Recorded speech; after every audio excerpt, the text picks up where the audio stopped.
দাঁড়ান, দাঁড়ান। আমার প্রিয় স্বামীসহ দুনিয়ার সব মেয়েদের স্বামীদের উদ্দেশ্যেই আজকে কিছু বলতে চাই।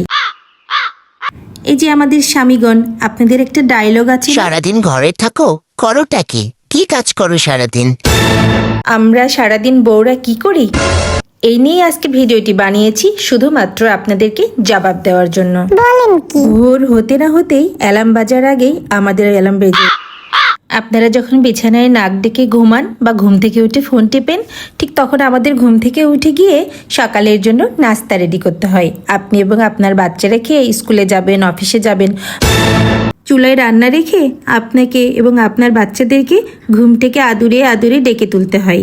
আবার তাদের দাঁত ব্রাশ করিয়ে টিফিন রেডি করার ফাঁকে ফাঁকে ইউনিফর্ম পরিয়ে দিতে হয়। আবার আপনাদেরকে টেবিল সুসজ্জিত করে সকালের ব্রেকফাস্টটা পরিবেশন করতে হয়। আবার ঠিক মনে করে স্কুলের ব্যাগে টিফিন বক্সটা আমাকেই ভরে দিতে হয়। আবার এই এলোমেলো টেবিল চেয়ার, এই যে গাদি গাদি থালা বাসন আপনাদেরকে ঠিক অফিসে পাঠিয়েই এগুলো করতে হয়। এক গাদা কাপড় কিন্তু আমাকেই ধুতে হয়। এরপর কিন্তু আমরা চুপ করে বসে থাকি না। আমাদের যে সাহায্যকারী খালা আসবেন তাকে কিন্তু কাজ বুঝিয়ে দিতে হবে।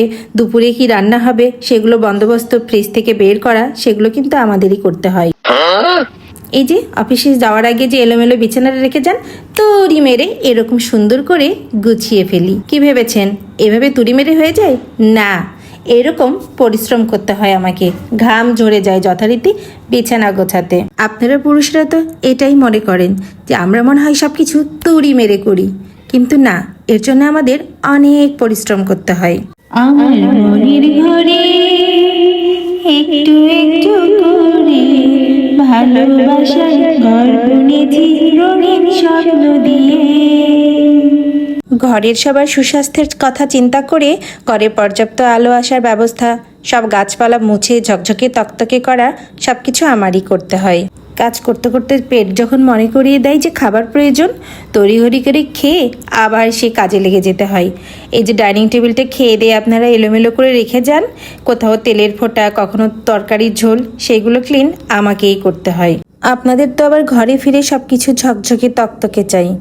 এরপরেই যে আমার তিনটা বারান্দায় শখের গাছ, সবজি গাছ আছে, সেগুলোর পরিচর্যা আমাকেই করতে হয়। শুকনো পাতা বেছে ফেলতে হয়, কোনো গাছ ছাঁটাই করতে হয়, সব গাছগুলোতে পানি আমাকেই দিতে হয়। এগুলো করতে করতে আমার মনে পড়ে যায় বাচ্চাগুলো আমার স্কুলে আছে, আগে ছোটটাকে স্কুল থেকে আনতে হবে। তাই তাড়াহুড়া করে রেডি হয়ে আবার স্কুলের উদ্দেশ্যে রওনা দিতে হয়। একবার নয়, আমাকে দুইবার যেতে হয় স্কুলে। একবার ছোটটাকে আনতে যাই, আরেকবার বড়টাকে আনতে যাই। তারপরে এই যে মা ছেলে মিলে আবার বাসায় ফিরে আসি। বাসায় ফিরে এসেও কিন্তু ফ্রি নয়, তাকে জামা কাপড় খুলে তাকে ফ্রেশ করিয়ে দিয়ে, গোসল করিয়ে দিয়ে হালকা কিছু নাস্তা দিতে হয়। এত দৌড়াদৌড়ি ছুটাছুটি করে আবার রান্নার তাড়াহুড়া করতে হয়, কারণ তাড়াতাড়ি রান্না না হলে বড় ছেলেকে নিতে যেতে আবার দেরি হয়ে যেতে পারে। সংসার আমার ভাল লাগে না, সংসার বিষের বড়ি, সংসার জ্বালাই ইচ্ছে করে গলায় দিতে দড়ি। বোনাস হিসেবে আরও কিছু কাজ থাকে। ছাদের উপর আটা চাল এটা সেটা মেলা থাকে, সেগুলো আবার তুলে আনতে হয়। এর ফাঁকে আরেকটা বাচ্চাকেও স্কুল থেকে নিয়ে আসতে হয়। এরপরে তাদের গোসল করিয়ে জামা কাপড় পরিয়ে আবার খাওয়াতে বসাতে হয়। দুপুরের খাবার পরে বাচ্চাদেরকে স্কুল ব্যাগ চেক করতে হয়, তাদের হোমওয়ার্ক চেক করতে হয়, তারপরে হয়তো তাদের পড়াইতে বসতে হয়। পড়াতে বসলেও কি শান্তি আছে? শুরু হয়ে যায় তাদের যুদ্ধ।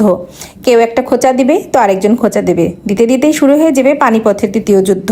এরপরে আমার আর কি করণীয় থাকে, দুইজনকে আবার দুই ঘরে বসিয়ে দিতে হয়। বসিয়ে দেওয়ার পরে এই ঘরে একবার তো ওই ঘরে একবার, রেফারির মতো ছোটাছুটি করতে হয় আমাকে বাসি হাতে। 1 মিনিট যেন বসার উপায় নেই। এখন তো আপনারা আবার বলবেন এত কিছু করি তাহলে ফোন টিপি কখন?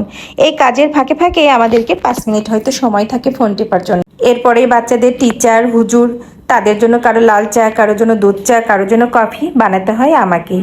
সন্ধ্যার পরে আবার আপনি যখন ফিরে আসেন তখন মজার মজার নাস্তাগুলো আমাকেই বানাতে হয়। এরপরে থেকে বাজার করার পালা, সেগুলো কিন্তু আমাকেই করতে হয়। করার মধ্যে আপনারা ওই একটা কাজই করেন, মশারি টাঙ্গিয়ে দেন। বউরা যদি অত উঁচুতে হাতা পেত তাহলে বউদের দিয়ে ওটাও করিয়ে নিতেন। তো যাই হোক, আরও কিছু বলে আমার ভিডিওটা আর লম্বা করতে চাই না। আশা করি আজকের পর থেকে আপনাদের উত্তর পেয়ে গিয়েছেন।